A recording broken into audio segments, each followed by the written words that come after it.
Voilà, bonjour, je suis Pierre-Henri de Menton, je suis le directeur de la rédaction de Challenge.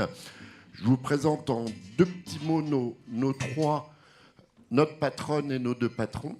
Donc Jeanne dirige le groupe Lemoine en Normandie, qui est une grosse ETI industrielle.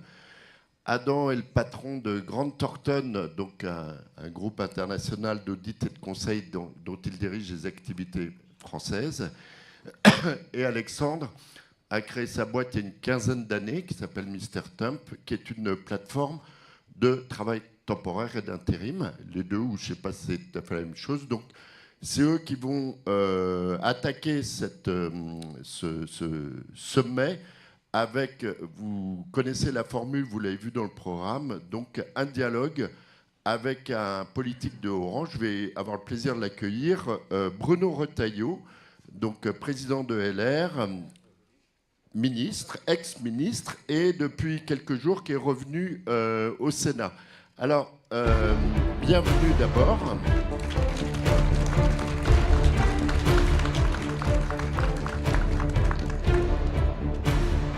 Merci Bruno Retailleau d'être parmi nous. Vous êtes revenu au Sénat, je disais, il y a quelques jours, sens du timing parfait, puisque vous êtes au cœur de l'actualité avec le débat budgétaire. J'avais une petite question avant de laisser la parole à nos patrons, une petite question, puisque c'est quand même mon métier d'actualité. On sait ce débat budgétaire donc, est revenu au Sénat. Vous avez qualifié ce débat de tambouille. Ma question, c'est de savoir quel est votre scénario, qu'est-ce qui va rester de cette tambouille. Dans quelques semaines, on a prévu une de Challenge début janvier sur le budget, on ne sait pas très bien ce qu'on va mettre dedans. Merci. En tout cas, je voudrais vous saluer. Bravo pour votre initiative. J'imagine qu'il y a beaucoup de chefs d'entreprise, pas seulement sur la scène, mais aussi sur la salle. Et ce que je voudrais simplement dire à toutes celles qui créent de la valeur, qui créent de la richesse, qui embauchent, qui entreprennent, c'est que les dernières semaines ont dû être particulièrement éprouvantes pour vous tous. J'ai assisté, en tout cas de loin, sur mon écran, à un certain nombre de débats à l'Assemblée, et on voyait bien que la folie fiscale n'avait pas tellement pour objet, finalement, de remplir les caisses de l'État, mais plutôt de faire la chasse, d'organiser une véritable chasse à courre à ceux qui réussissent, à ceux qui entreprennent, à ceux qui embauchent. Je voudrais simplement vous dire que c'est une opinion minoritaire et que, en tout cas, je pense que beaucoup de Français, quand on voit les sondages et la question sur l'entreprise, sur ce que représente l'entreprise pour les Français, jamais ces valeurs-là n'ont autant été portées par nos compatriotes. Donc il ne faut pas se désespérer, il y a un mauvais moment à passer, je le veux bien, et je réponds directement à votre question. Il n'en restera rien du budget. Il n'en restera rien. Alors, le Sénat va faire son travail. Une année blanche. Le Sénat va faire son travail, c'est-à-dire qu'il y aura moins d'impôts, on va supprimer la surtaxe, on va supprimer la taxe sur les pourboires, on va supprimer l'augmentation notamment de la CSG sur les revenus du patrimoine, etc. On va conforter le Dutreil, on va conforter la taxe holding, on va la resserrer au minimum sur les questions de biens somptuaires, et on va faire beaucoup plus d'économies que ce que le gouvernement, dans sa copie initiale, puisque comme ça a été rejeté à l'Assemblée, vous savez que dans le droit parlementaire, le document qui arrive au Sénat, ce n'est pas celui qui n'a pas été voté évidemment pour l'Assemblée nationale sur la première partie, la partie fiscale, mais c'est la copie de l'État. Et cette copie de l'État, en réalité, déjà, elle avait un vice de fond, c'est-à-dire qu'elle accordait beaucoup d'importance aux augmentations d'impôts, alors que le problème pour la France, c'est d'avoir trop d'impôts, et notre problème, c'est d'avoir trop de dépenses publiques. Si j'avais, moi, à construire un vrai budget, je le ferais sur 3 critères, pas la tambouille, mais une vraie vision, parce qu'un budget, ce ne sont pas des chiffres, ce sont d'abord des choix. Ensuite, je sortirais du modèle social-étatiste, qui est en train, depuis 40 ans, de miner les Français, d'appauvrir la France au prix d'une dette extraordinaire et d'appauvrir tous les Français. Le modèle social étatif, Reagan l'avait un peu défini un jour, c'est vous taxez tout ce qui bouge encore un peu, vous le réglementez, et ce qui ne bouge plus du tout, vous le subventionnez. C'est de cela dont il faut parler et dont il faut sortir. Et enfin, j'essaierai de faire un budget tourné vers l'avenir, et notamment vers la jeunesse. Parce que je m'y suis opposé il y a 48 heures sur la suspension des réformes des retraites, qui est une capitulation et qui est surtout une très mauvaise chose pour les futures générations. Balzac avait une très belle phrase. Balzac avait dit un jour: aucune génération, aucune, n'a le droit d'en amoindrir une autre. Et bien avec la suspension des réformes des retraites, et je l'ai vu d'ailleurs, le Rassemblement national au Sénat peu représenté, mais par ses représentants néanmoins, s'est associé avec les socialistes, évidemment, pour qu'on puisse repousser les choses. Voilà ce que je voulais vous dire. Et quand on nous parle de chaos, je termine là-dessus. Le gouvernement m'a accusé en disant: mais monsieur Retailleau, vous ne voulez pas plutôt la stabilité? Et j'ai répondu ceci: la pire des instabilités, désormais, puisque je n'entendais plus parler, moi, de la réforme des retraites. Nos concitoyens l'avaient intégrée. La pire des instabilités, c'est de dire à la rue que désormais, quand une réforme un peu courageuse, un peu audacieuse sera votée, alors ce sera un premier round, mais qu'il y aura un autre round et que la rue pourra toujours parvenir à bout de ces réformes courageuses. Quand on sait qu'en 2027, il faudra en assumer beaucoup, c'est là la vraie instabilité. Faire penser que des réformes, petites réformes, mais réformes néanmoins nécessaires, c'est ça, je pense, qui caractérise le chaos et l'instabilité structurelle, systémique. Merci, je vous remercie beaucoup. On va revenir sur différents thèmes que vous avez évoqués, avec un côté, on va dire, plus peut-être terrain, avec nos patrons. On va commencer par une patronne, donc patronne du groupe Le Moine. Vous êtes, Jeanne, à la tête d'une petite multinationale. Vous êtes dans beaucoup de pays.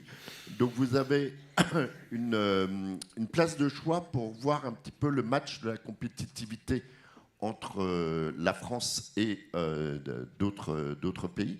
Je voulais savoir un petit peu peut-être sur ce thème, comment est-ce que vous vouliez interpeller le président Retailleau?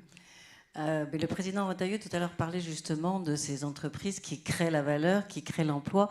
Mais pour cela, il faut qu'on soit compétitif. Parce que si nous ne le sommes pas, nous ne pouvons pas nous développer, nous ne pouvons pas innover.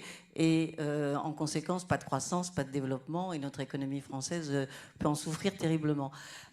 Donc, monsieur le ministre, le coût du travail est franchement un handicap pour nos entreprises, et notamment de travail qualifié, c'est-à-dire les ingénieurs. Notamment en France, le coût de 3 ingénieurs équivaut au coût de 5 ingénieurs en Allemagne. Donc les prélèvements sur le coût du travail sont de 11 points quand on atteint des salaires qui sont des salaires qualifiés. Donc c'est vraiment un handicap certain, ce coût du travail, plus évidemment les taxes de production qui impactent notre compétitivité. Et là, je vous parle versus des benchmarks qui sont faits avec des pays comme l'Allemagne, comme l'Italie, comme les Pays-Bas, comme l'Espagne, qui sont beaucoup plus compétitifs que nous, notamment en termes de prélèvement sur les salaires. Alors, dans les 100 premiers jours de la présidence Retailleau en 2027, qu'est-ce que vous faites sur ce thème-là du coût du travail, de la compétitivité ? Si on veut retrouver une prospérité, il faut impérativement qu'on dégage 2 voies. La prospérité, ce qu'on appelle la croissance potentielle, la croissance qu'on peut vraiment obtenir au maximum dans l'avenir, c'est le produit de 2 choses. C'est le produit de la productivité, de la compétitivité par l'offre de travail. La compétitivité, pour moi, c'est 4 choses. C'est la compétitivité fiscale, j'en ai un peu parlé rapidement, mais on ne va pas s'étendre. S'il y a des questions, j'y répondrai volontiers. C'est la compétitivité normative, c'est terrible, les normes en France. C'est la compétitivité énergétique. Je pense aujourd'hui qu'on a fait n'importe quoi depuis 10 ans en matière de politique énergétique. Quand je vois aujourd'hui que l'Allemagne est en train de subventionner le kilowattheure pour l'entreprise, on voit bien qu'on s'est mis dans un chaos. Là aussi, j'ai des propositions à faire. On a l'équivalent de 45 réacteurs nucléaires de puissance installée pour les énergies renouvelables. Je suis pour, moi, les énergies renouvelables. Il y en a encore autant dans les tuyaux. Et depuis 10 ans, la croissance, notamment de la demande en électricité, elle est plate. Elle est très plate. Et on en a désormais déjà installé ce qu'il faut pour les prochaines années. Moi, je pense qu'il ne faut pas arrêter les énergies renouvelables, mais arrêter de les subventionner parce que ces technologies sont devenues matures. Et les Français, les entreprises, payent cher sur leurs factures cette politique-là. Et enfin, une politique de compétitivité, d'innovation. Il nous manque 20 000 ingénieurs par an. Personne ne le dit. 20 000 ingénieurs par an. Il faut qu'on redevienne une grande nation d'ingénieurs, ce que nous avons été. Ça, c'est la productivité.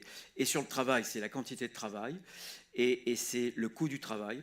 J'ai fait 2 propositions que je vais plus détailler dans 15 jours en matière... Alors faites-nous un petit teasing là de vos 2 propositions. Parce que la question c'était celle-là hein, quand même. Le travail, d'abord sur le coût du travail, moi je pense, le problème c'est qu'on a un déficit de travail. On a un déficit de 3 semaines dans une année et on a un déficit de 3 ans dans une vie. C'est pour ça que la réforme des retraites, elle est capitale. Je ne parle pas de retraite, si ce n'est que je suis pour la retraite à 65 ans et un étage de capitalisation. Là aussi, j'aurai l'occasion de le détailler. Parce que ce n'est pas le tout de dire capitalisation. Il faut dire comment on le fait sur 10 ans pour construire comment dirais-je, non pas un fonds ou des fonds à peu près de 1 000 milliards d'euros. Simplement 2 propositions. Encourager le travail, décourager l'assistanat. Décourager l'assistanat, ce n'est pas l'allocation sociale unique qui sera un revenu universel, c'est de mettre toutes les allocations de l'État, des collectivités de la CAF sur un compte social. Vous avez un compte fiscal, un revenu fiscal de référence. L'État suit à l'euro près vos revenus fiscaux. L'État est incapable de dire où vous en êtes en matière d'aide sociale. Moi, je fais un compte social, je ne fusionne rien du tout parce que c'est impossible. Et ensuite, je pilote, à vue, je capte à 70% les revenus de solidarité par rapport aux revenus du travail pour m'assurer qu'il y ait un écart. Je parlais avec une présidente de département hier qui me disait qu'il y avait une personne, 3 enfants, elle touchait 2 450 € à partir d'aide, bien sûr. Voilà. Donc ça, décourager l'assistanat et évidemment, ce qui est en train de remettre en cause le gouvernement, vous le saurez dans quelques jours, la fameuse réforme de l'assurance chômage. Il faut la faire converger sur l'éligibilité et sur l'indemnisation sur les moyennes européennes. Ensuite, sur le coût du travail. Sur le coût du travail, je fais 2 choses. Je considère que les cotisations, il y a des cotisations qui tiennent à l'assurance, la retraite, etc., et des cotisations qui tiennent à la solidarité. 34 milliards d'allocations familiales. Je suis, vous me connaissez un peu, pour refonder totalement la politique familiale. On est aujourd'hui dans cette année qui, depuis la Deuxième Guerre mondiale, verra les décès augmenter et surtout dépasser les naissances. Ça, c'est fondamental. Ça veut dire que dans 2 générations, on perd 40% de population. Donc, je fais une politique familiale. Mais j'enlève des cotisations qui pèsent sur l'entreprise, les 34 milliards de cotisations familiales. Et je les finance notamment par un certain nombre d'économies. Première proposition.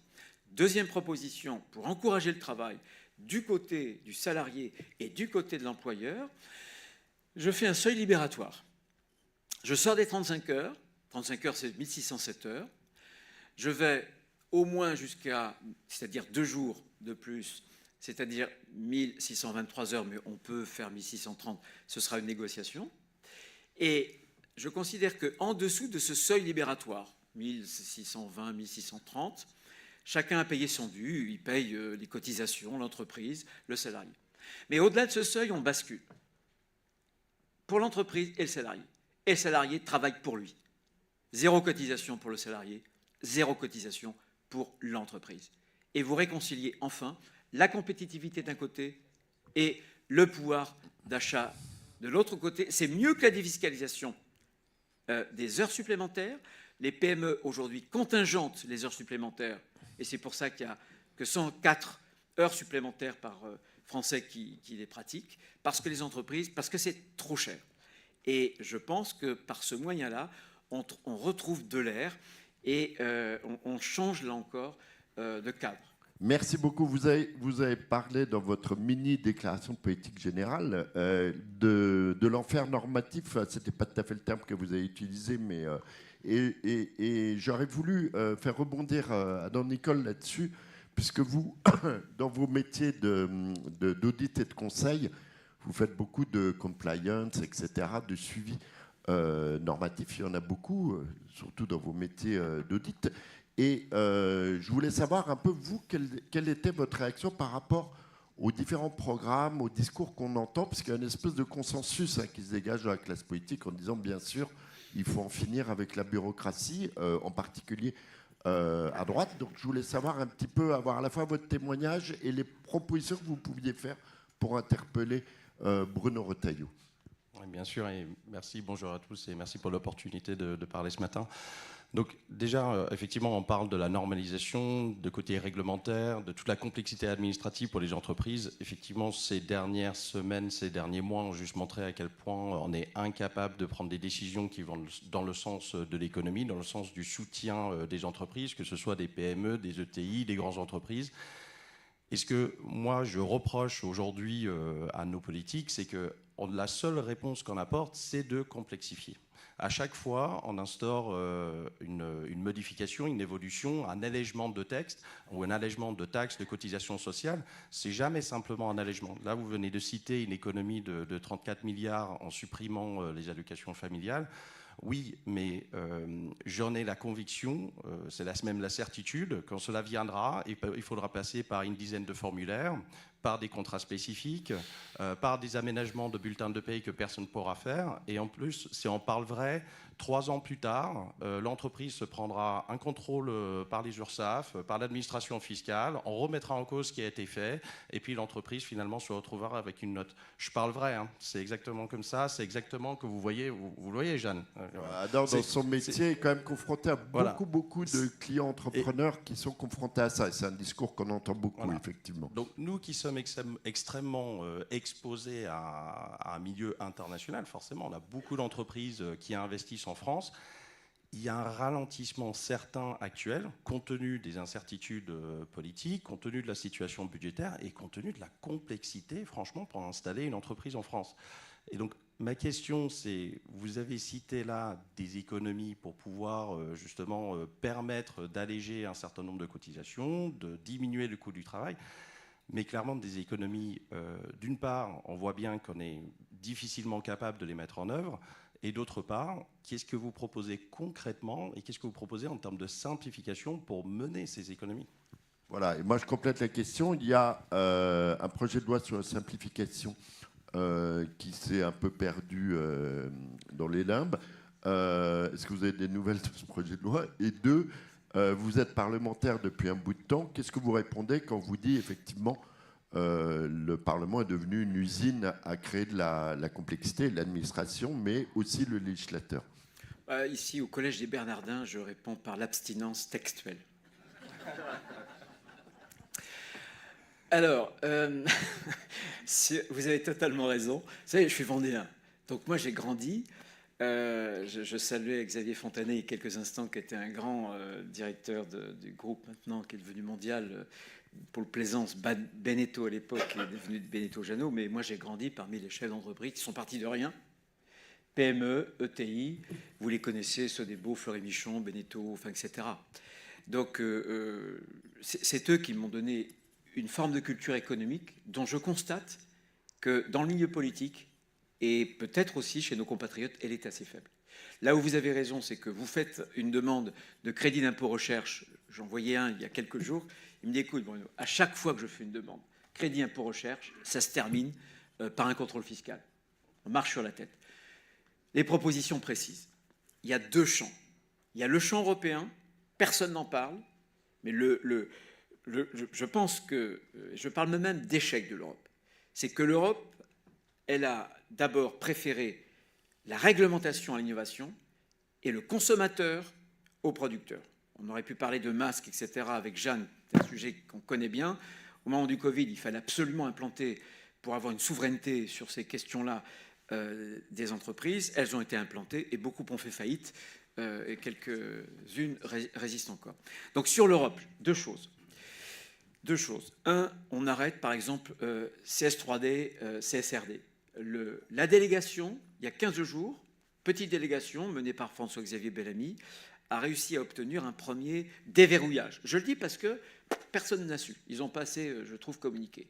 Mais c'est d'abord au niveau européen qu'il faut changer l'Europe. Il ne faut pas cette Europe qui investit sur tous les sujets. Regardez l'intelligence artificielle. J'ai été pendant 10 ans au Parlement le spécialiste. du numérique, du digital. On a réglementé l'intelligence artificielle. Je ne dis pas qu'il ne faille pas poser des cadres, avant même d'innover. Quand on dit qu'on est devenu une colonie américaine dans le digital, mais on a tout fait pour. Voilà. Donc, un, il y a un sujet européen. Deux, il y a un sujet européen et français, c'est qu'il faut, parce que nous, on se comporte comme de bons élèves, arrêter de surtransposer. Et moi, je mettrais une règle pour interdire toute surtransposition. Parce que le problème, c'est que l'Europe réglemente et la France surréglemente. C'est ce qui est en train d'ailleurs d'écraser l'agriculture en 10 ans. Hein. On était la deuxième puissance, et notamment sur la balance commerciale, l'exportation, deuxième puissance mondiale, derrière les États-Unis. On est désormais 5 ou 6e. On était excédentaire et, sur le plan alimentaire. Et désormais, vous enlevez de la balance des paiements les vins et les spiritueux, vous êtes déficitaire. Première chose, l'Europe. Et deuxième chose, en France, vous ne pouvez pas faire du top-down. Si vous dites à un gouvernement, à des parlementaires, à des fonctionnaires, faites un choc de simplification, ça se terminera par un choc de complexification. Parce que ce petit monde-là n'existe que parce qu'il crée de la norme. L'exécutif, parce qu'il prend des règlements, et le Parlement, parce qu'il vote des lois. Les lois sont de plus en plus nombreuses, et les lois qui avaient quelques articles jadis, très clairs, désormais en comportent des dizaines, voire des centaines. De moins en moins claires, les lois bavardes. Et à partir de ces lois bavardes, les juges surinterprètent et en plus judiciarisent. Je pense que, deuxième proposition, il y a un vrai problème de la pénalisation de la vie économique. Parce que la pénalisation, la judiciarisation, qu'est-ce qui se passe? Tout ça mène à la bureaucratisation. Parce que, évidemment, quand un fonctionnaire peut risquer le pénal, ben, toute la chaîne de décision va ouvrir le parapluie. Et la bureaucratisation, il y a une définition très simple. C'est quand le respect de la procédure devient plus importante que l'obtention du résultat. Là, vous basculez dans un système quasi-soviétique où il faut d'abord appliquer une procédure, des process très normés, plutôt que viser le résultat. Et ça, cette déjudiciarisation, elle est fondamentale. Personne ne le dit. Et troisièmement, je vais encore plus vous choquer. Clémenceau avait dit un jour, Clémenceau qui m'est cher, il était ministre de l'Intérieur, et il est, comme vous le savez, vendéen. Il était bouffeur de curé, mais il était quelqu'un de très bien par ailleurs, et perd la victoire. Clémenceau a dit un jour, vous plantez des fonctionnaires, il poussera des impôts. Moi, je pense que l'homme ou la femme politique qui vient vers vous et qui n'assume pas, puisqu'on est à plus de 5,5 millions agents publics, et croyez-moi, j'ai été président de département, de région, et j'étais ministre dans un grand ministère régalien. Et je sais la valeur de beaucoup de fonctionnaires. Mais on a fait le choix en France d'une fonction publique nombreuse qu'on a paupérisée. Il faut réduire. Il va y avoir, coup de chance, le bénéfice d'une pyramide des âges qui est bien orientée. 144 000 fonctionnaires vont partir à la retraite au 31 décembre et on peut économiser, je pense, sur les 10 prochaines années sans aucun problème, et notamment dans l'administration administrante, on peut économiser à peu près au moins 200 000 postes et revoir l'efficacité. Eh bien, quand il y aura moins de contrôleurs, vous voyez, il y aura beaucoup moins de normes aussi. Et je termine sur un process où il faut que ça vienne, moi je dirais, dans chaque département, les entrepreneurs autour des CCI, les agriculteurs, chambres d'agriculture, les artisans, les associations des maires, les associations tout court, vous faites remonter, vous nous dites, voilà, les 10 règles les plus absurdes. Les 10 règles les plus absurdes. Vous n'êtes pas capable? Ok, bon, on ne fait rien.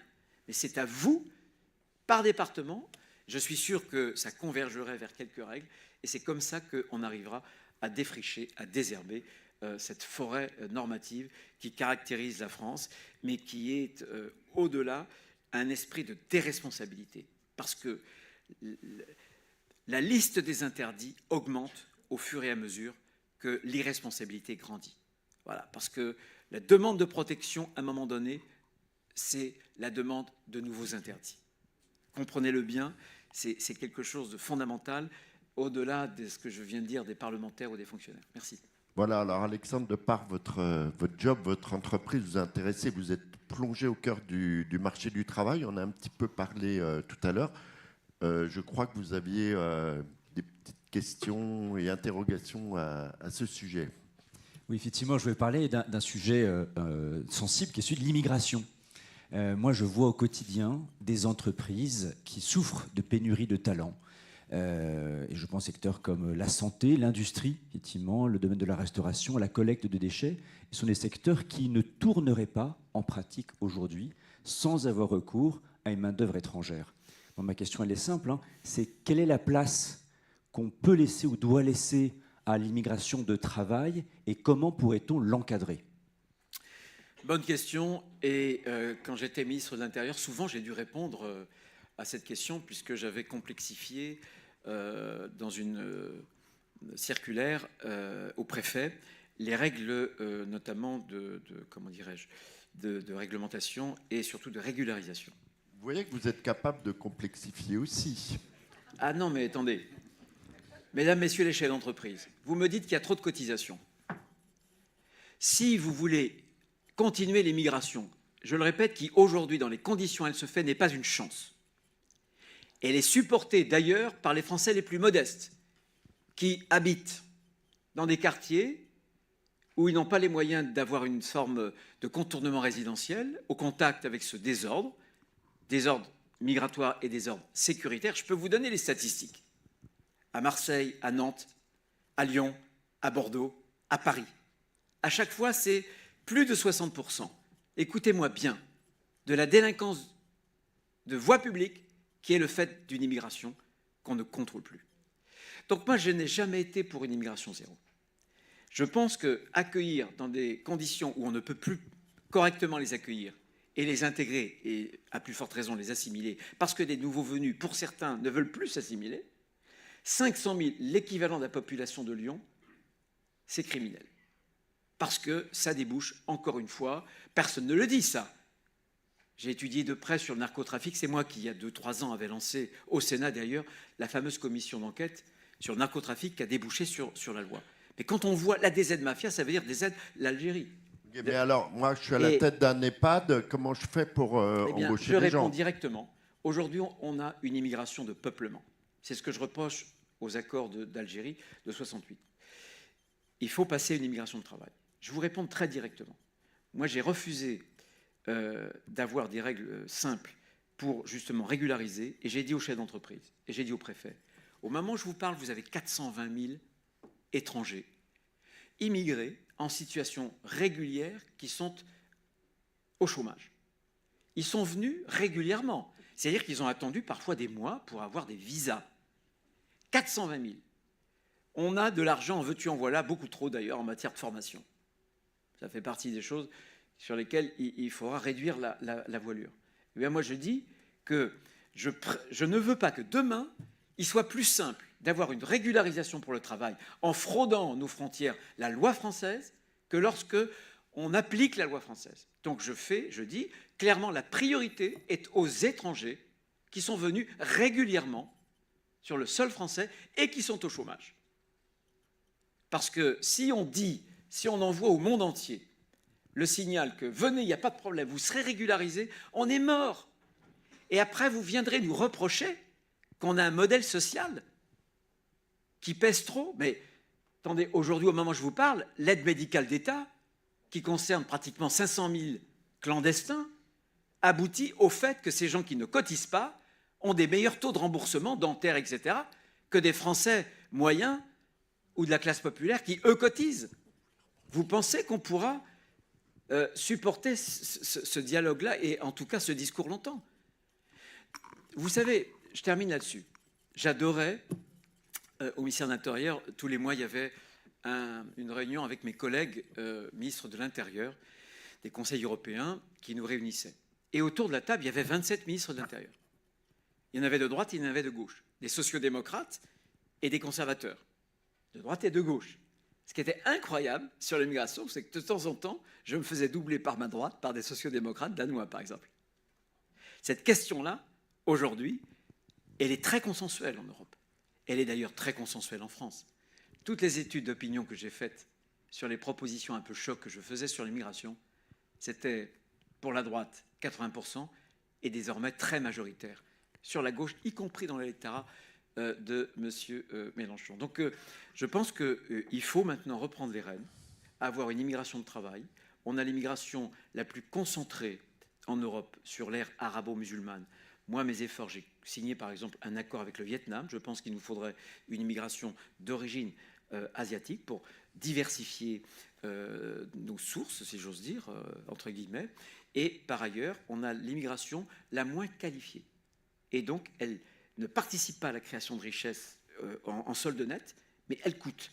Et il faut qu'on vienne. L'Inde, par exemple, quand je disais qu'il nous manque 20 000 ingénieurs par an, il y a toutes ces voies-là qu'il faut développer, mais de grâce, si vous pensez un seul instant, d'ailleurs, dans tous les pays européens, c'est la même chose. Quand les gouvernements ne reprennent pas le contrôle, c'est les populistes qui les remplacent. Parce que les peuples, et j'espère que comme moi vous êtes démocrates, parce que les peuples, en réalité, veulent que nous reprenions le contrôle. Alors, je ne sais pas si Alexandre a été convaincu. Peut-être vous vouliez compléter. On parlait ensemble d'un cas assez particulier. Vous me disiez que vous ne pouviez pas embaucher de gens qui ont un statut d'asile. C'est une situation assez paradoxale qu'on vit en France, et je rejoins effectivement la distinction à faire entre immigration de travail et immigration de peuplement, parce qu'il y a des compétences qu'on a aujourd'hui en France, au point où c'est assez paradoxal qu'on a aujourd'hui des gens qui sont en France, certains en situation régulière, des demandeurs d'asile, qui ont des compétences qu'on aimerait embaucher, qu'on ne trouve pas par ailleurs, qui aimeraient bosser, qui aimeraient payer des cotisations, à qui on interdit de travailler et qu'on paye à ne pas travailler. Et c'est vrai que c'est une situation un peu aberrante, avec des cas de situations humaines désastreuses, ou même des gens qui sont obligés de faire des usurpations d'identité pour travailler. Enfin, une situation totalement aberrante aujourd'hui. Il y a une sorte de réglementation datant un peu des années 80, où finalement on a l'image que les immigrés sont là pour piquer le boulot des Français, alors que le travail serait un fantastique facteur d'intégration pour des gens qui ont des compétences et qui veulent travailler. Mais également un facteur d'acceptation aussi de la population par des gens qui sont là pour travailler et apporter des cotisations plutôt que sur pour ce point système. précis du statut des demandeurs d'asile. Je suis d'accord pour dire que le travail, c'est bien sûr la voie royale d'une intégration. Hein. Attention, un certain nombre de terroristes qui ont tué des Français avaient un travail. Bon. Donc il faut qu'on prenne les choses globalement. Et il y a un problème culturel derrière tout ça et d'intégration aujourd'hui. Et c'est pour ça qu'il faut réduire le nombre pour mieux accueillir. Sur la demande d'asile, le problème, c'est que en France, comme en Europe, c'est pour ça d'ailleurs que Keir Starmer, travailliste, est en train de réduire drastiquement. C'est pour ça que Merz, en Allemagne, est en train de réduire drastiquement, parce que c'est une voie de contournement illégale. Et le problème, c'est que si vous confiez un travail dès le premier jour où la personne, une fois qu'ils ont le statut de réfugié, il n'y a aucun problème, ils peuvent d'ailleurs. Mais avant d'obtenir ce statut, eh bien, si vous leur confiez un travail, ils vont arriver là et vous allez ouvrir une fois de plus un appel d'air. Donc moi, je pense qu'il faut travailler d'une autre façon. Il faut réduire, c'est ce qu'on est en train, le travail que j'avais commencé à faire avec les Européens, il faut qu'on ait une liste de pays sûrs, et ce sera d'ailleurs le cas de l'application du paquet européen sur asile, immigration, où on retiendra aux frontières ceux qui veulent demander l'asile, et on aura une liste de pays sûrs, et on sait parfaitement que quand vous avez moins de 20% de chances d'obtenir le statut de réfugié, on traite en accéléré, et c'est terminé. Et là, on résoudra le problème pour accélérer et faire en sorte que, là, vraiment, les vrais réfugiés puissent avoir un boulot. Ça posera aucun problème. Mais là aussi, j'attire votre attention que c'est une question aussi européenne, parce qu'on a des frontières externes, et dans l'application du pacte, à partir du mois de juillet prochain, on a prévu ces zones un peu de rétention où on va accélérer les procédures et où on dira à des personnes qui ont que très peu de chances d'avoir le statut, parce que les pays sont sûrs. Il ne faut pas dévoyer la procédure de l'asile. Quand le pays est sûr, ça ne sert à rien de demander de l'asile. Voilà, vous retournez dans votre pays d'origine. Alors, autre grand défi de notre économie, c'est la grande transmission. On appelle ça maintenant, il y a un chiffre qui circule, c'est les 9 000 milliards de transmission de patrimoine, en particulier de patrimoine professionnel. Jeanne, vous êtes à la tête d'une ETI familiale. Il y a un dispositif qui s'appelle le pacte Dutreil, je crois, on en a beaucoup parlé ces derniers temps, et j'imagine que vous êtes pour le pacte Dutreil. Et peut-être vous nous expliquez ce qu'attendent des entreprises comme la vôtre la tambouille qu'on décrivait tout à l'heure.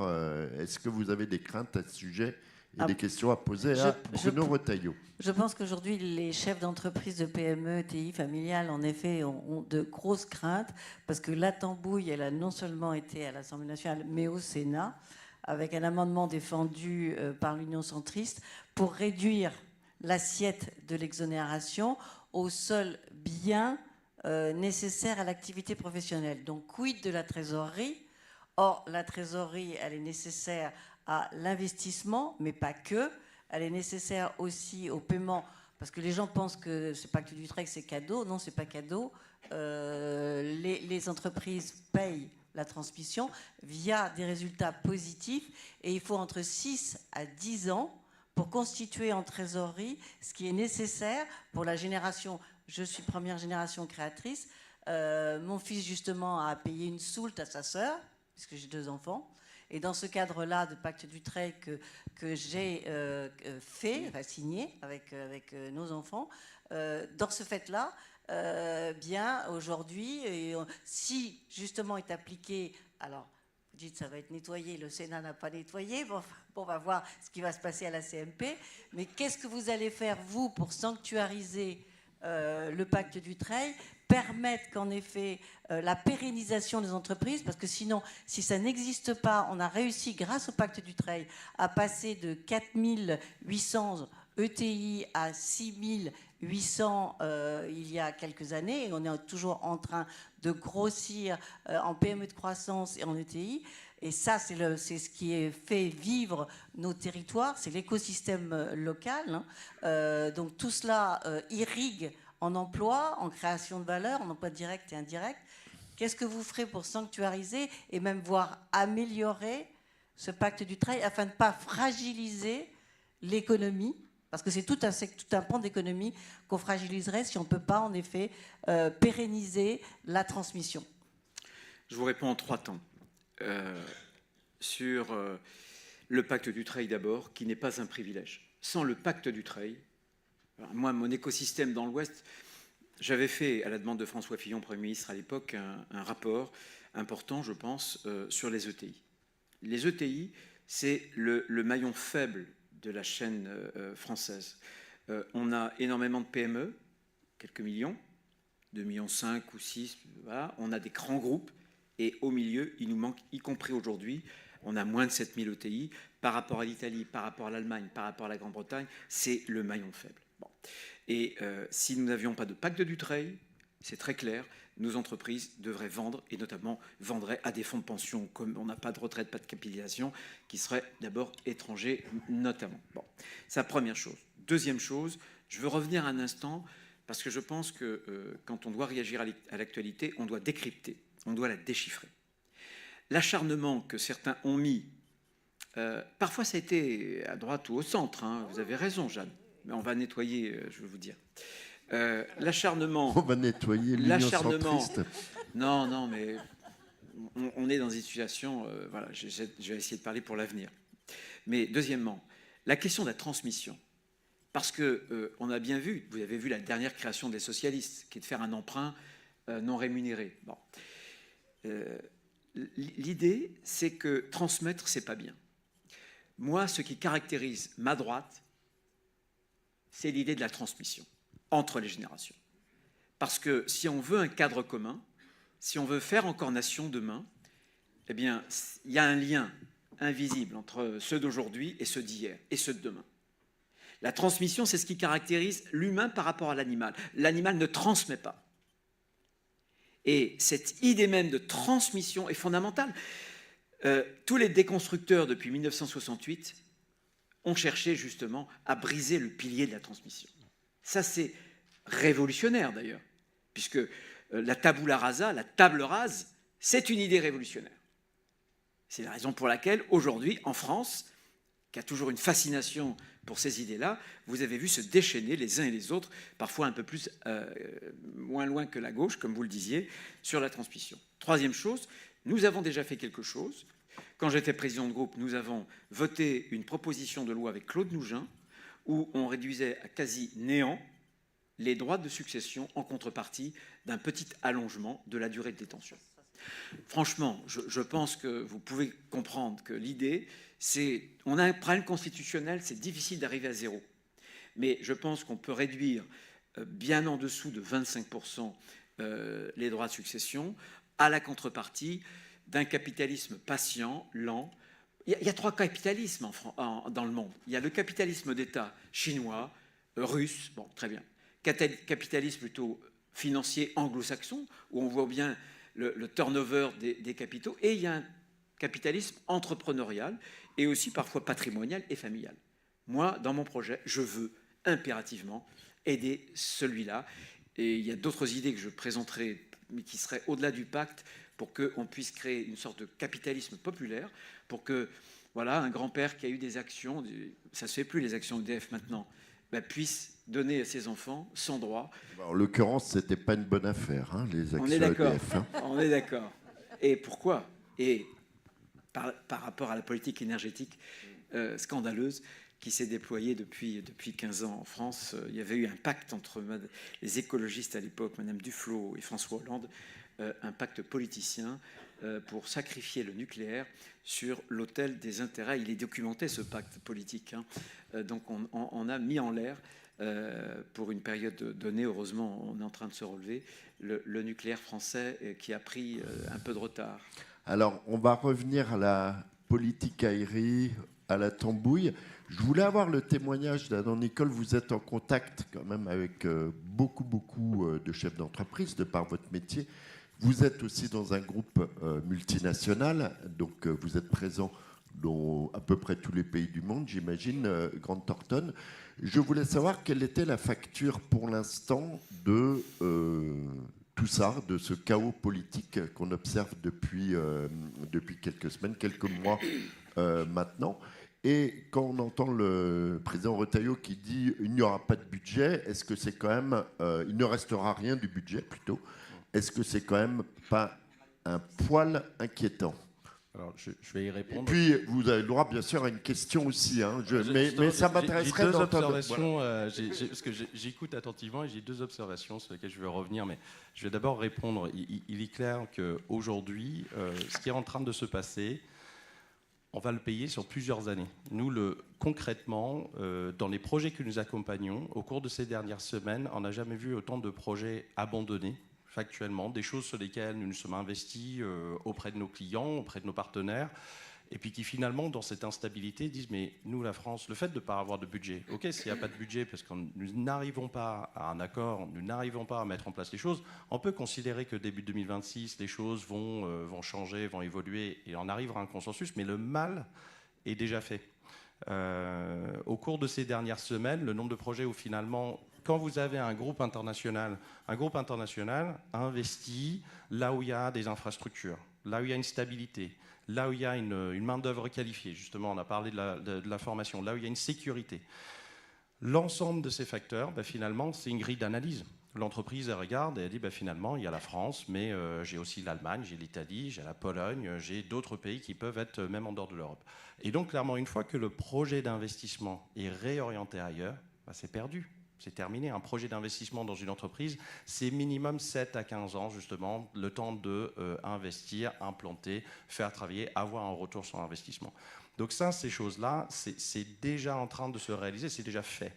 Et on va le payer pendant des années. Donc en fait, tout ce qui est en train de se passer, on va le payer cher. Maintenant, 2 observations, parce que je vous écoute très attentivement et je reste sur les économies. J'ai retenu qu'on allait faire la majorité des économies en en diminuant le nombre de fonctionnaires. Je l'entends, d'un point de vue personnel, je suis d'accord. Mais également, à quel moment est-ce qu'on parle de changements plus substantiels et d'une certaine modernisation? Parce qu'on est quand même à une époque où... Je n'ai pas répondu sur l'économie en général, je répondais sur les normes. J'ai donné l'exemple de la fonction publique parce qu'il me semble que plus il y a de personnes qui créent de la norme, et plus il y a de la norme, c'est tout. Je n'ai pas répondu à la question globale des économies. Alors que ma question, c'était l'économie, parce qu'il faut quand même le financer. Donc ça, J'aimerais en entendre plus, et surtout dans un contexte où justement, si on revient sur les entreprises, vous avez mentionné l'intelligence artificielle, il y a des sujets de technologie. Aujourd'hui, on est dans une vraie, ce qu'on peut évoquer, une rupture technologique, avec des investissements qui sont forts. Et vous avez évoqué des vrais sujets de souveraineté en Europe, en France.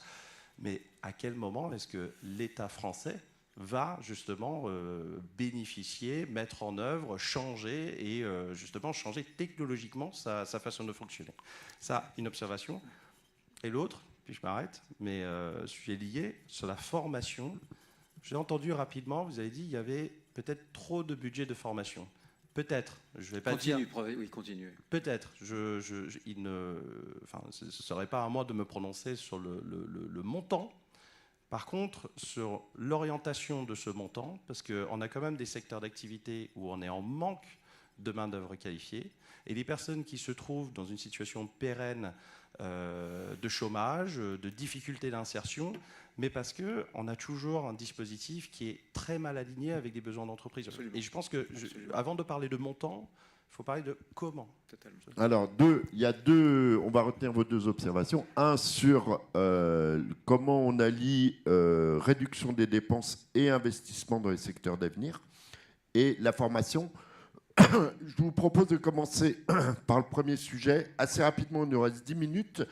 Et je voudrais qu'on consacre une deuxième partie, peut-être avec un autre témoignage, celui d'Alexandre, sur la formation et la jeunesse. Alors, sur l'Institut Montaigne a fait hier une note que vous avez dû voir, où il propose 140 milliards de réduction de dépenses. On est au-delà de ce qu'avait d'ici 2029 quand même.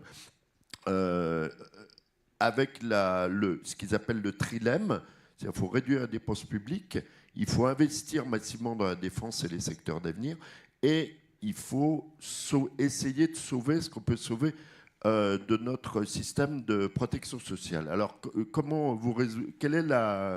sur la deuxième partie, les investissements d'avenir, comment on fait?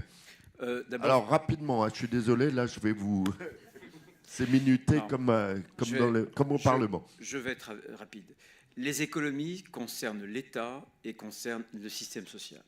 Sur l'État, sur près de 600 milliards de dépenses par an, il y en a un peu plus de 300 milliards qui sont pilotables.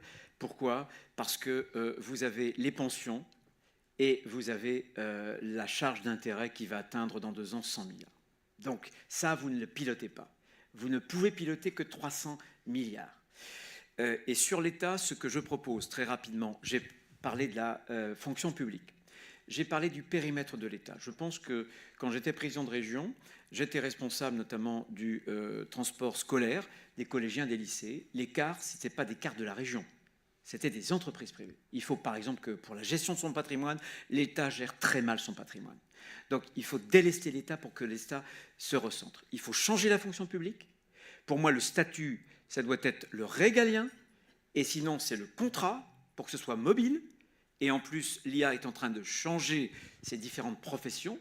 Vous avez raison, moi je me suis battu au ministère de l'Intérieur pour que les policiers et les gendarmes qui passent trop de temps, vous les voyez, pour prendre une déposition en appuyant sur la machine avec 2 index, pour qu'il y ait des logiciels, c'est en train d'être déployé, qui permettent de capter l'oralité et de la traduire. Et en plus, on n'aura pas besoin de payer très très cher pour des dialectes qui sont très minoritaires. Il vaudra mieux que ces gens-là parlent dans leur langue originelle, dans leur langue maternelle, et voilà, donc l'IA va bouleverser les choses. Ensuite, l'alignement du temps de travail de la fonction publique sur le privé. Par exemple, dans les universités, ça nous coûte 350 millions d'euros. Pourquoi? Pourquoi l'absentéisme? Pourquoi il y a 3 jours de plus d'absentéisme dans le public que dans le privé? Parce qu'il n'y a pas l'alignement des jours de carence. Bref. Je dégage combien alors avec tout ça pour investir? Attendez, vous me demandez de parler en quelques minutes et en même temps, je conclurai sur les chiffres. Donc, il y a d'abord l'État. Et ensuite, il y a le système social. Sur le système social, il faut d'abord responsabiliser. Ça veut dire quoi, responsabiliser? Sur la retraite, on n'y coupera pas, allonger un peu, et la capitalisation. Sur la dépendance, il faut 10 milliards par an. Ce que je propose, c'est un régime obligatoire, solidaire, assurantiel, piloté par le privé avec un cadre qui soit défini par le public. En gros, à 12 € par mois, dès qu'on commence à travailler, on aura cette assurance. Ça, c'est pour la vieillesse. Parce que là-dessus, c'est 3 milliards la vieillesse, hein, le choc de vieillissement de la population. C'est 3 milliards en santé et en dépendance, tous les ans. Tous les ans. Donc, ce n'est pas là-dessus qu'on peut réduire, mais on peut avoir d'autres systèmes. Par ailleurs, sur le chômage, oui, je viens de le dire, il faut converger, ça rapportera 4 à 5 milliards d'euros, converger sur les règles européennes d'éligibilité et d'indemnisation. Sur la santé, on a le reste à charge le plus faible de toute l'Europe, à peu près 6 millions d'euros. Je pense qu'il faudra, là aussi, faire en sorte qu'on ait un certain nombre, notamment, de franchises sur les consultations pour responsabiliser les gens.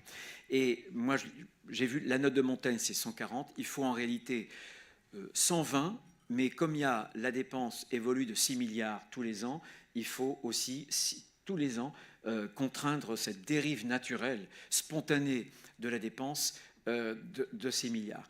On arrive à faire là-dessus à peu près 120 milliards sur 5 ans. J'ajoute, je n'ai pas eu le temps de ça, c'est le Conseil d'analyse économique. Là, par exemple, sur l'énergie, on gagne dans une première année. Si on arrête de subventionner les énergies renouvelables, hein, en plus on importe de Chine les panneaux solaires, etc., on continue à en installer, mais on ne les finance plus, on ne les subventionne plus.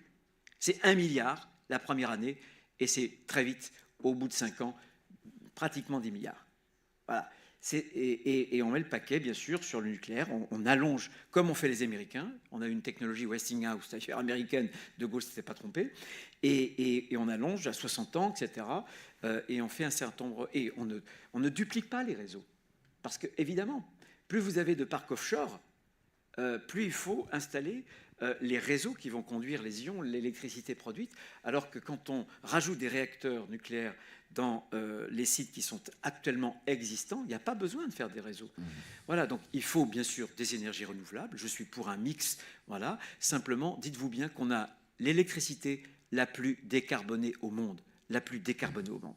Voilà. Je suis désolé, je vais vous interrompre. Et alors, parce que j'ai quand même... Oui, alors c'est sur ce sujet-là, je voulais qu'Alexandre aussi fasse son observation. Attendez, parce que j'ai pas répondu sur la formation. Justement, c'est sur ce sujet-là, on a tous été un peu interloqués par la petite phrase que vous avez lancée en disant on dépense trop pour la formation. Or, non. Alors, je voulais juste avoir le petit témoignage d'Alexandre. Et puis, on termine sur la formation et la jeunesse, parce que c'est quand même la chose la plus importante, il me semble. Oui, sur la formation, effectivement, moi, je vois tous les jours l'inadéquation entre la formation de nos jeunes et les besoins des entreprises. Et il y a un truc qui était pas mal, qui a été mis en place, qui est l'alternance, par lequel on fait bosser les jeunes entreprises. Alors, ça coûte cher, il y a plein de choses à améliorer. C'est quand je vois aujourd'hui, finalement, qu'on cherche à gratter sur l'alternance pour protéger les retraites de nos vieux et même les abattements fiscaux pour nos vieux, est-ce qu'on n'est pas en train de sacrifier nos jeunes au profit de nos vieux parce qu'eux, ils votent? Au moins, ça, c'est interpellant. Mais vous avez 3 minutes. C'est la raison pour laquelle je me suis opposé à la suspension des retraites. C'est un scandale. C'est un scandale puisqu'on reporte le fardeau sur les jeunes générations. De ce point de vue-là, vous avez raison. Je n'ai pas parlé de la formation en général. Il y a l'école, ça va mal l'école. Si, plutôt que vous, il y avait des élèves de 6e, si je posais une question, combien y a-t-il de quart d'heure en 3 quarts d'heure, la moitié de la salle me donnerait la bonne réponse. Pourquoi est-ce qu'en français, en maths, au classement PISA, on est parmi les derniers? Pourquoi est-ce qu'en France, le résultat de nos élèves est le plus corrélé à la situation professionnelle et aux revenus des parents, et on ose parler de l'école républicaine? Donc il faudra, j'ai quelques idées, je ne veux pas trop, mais réformer par le bas le système avec beaucoup plus d'autonomie, en confiant notamment aux régions les lycées professionnels.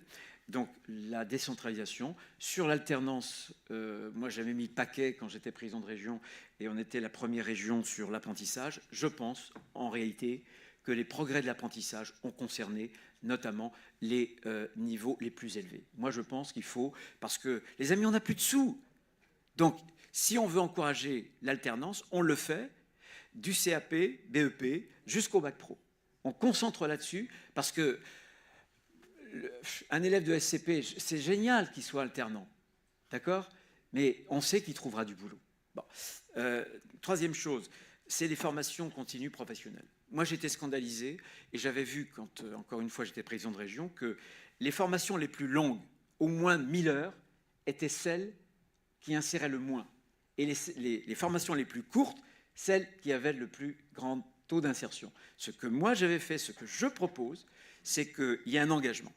Et que l'État ou les régions déboursent d'abord, je donnerai toute la formation, les fonds, les crédits aux régions et non plus à l'État, parce que je fais un coup d'accordéon sur l'État. Et je dis voilà aux entrepreneurs, ok, vous allez me sélectionner des profils, parce qu'on le sait bien, ce qui est important, c'est la jeune femme, le jeune homme, quel que soit leur âge d'ailleurs, peu importe, qui ont envie de travailler. Vous allez sélectionner sur un comportement, et ensuite on apporte des compétences. Ok, on va payer l'apport de compétences, la qualification, mais vous vous engagez à le prendre, parce que vous l'avez d'abord recruté sur des critères humains. Et là, c'est efficace, et on fait une formation courte au plus de 400 heures. Et enfin, là, il y a beaucoup à gagner sur le compte de formation professionnelle. C'est ridicule de financer des cours d'italien quand la personne n'a rien à faire. Enfin, je veux dire, il faut recentrer le compte de formation professionnelle sur le besoin de qualification professionnelle. L'épanouissement personnel, c'est très bien, mais ce n'est pas l'objet du compte de formation professionnelle. Voilà. Je vous remercie, Bruno Retailleau. Merci à tous les trois. On aurait pu en parler toute la matinée parce qu'on a balayé beaucoup de choses. En tout cas, merci infiniment de vous être... Attention à vous. Hop. Merci infiniment de vous être prêté à l'exercice.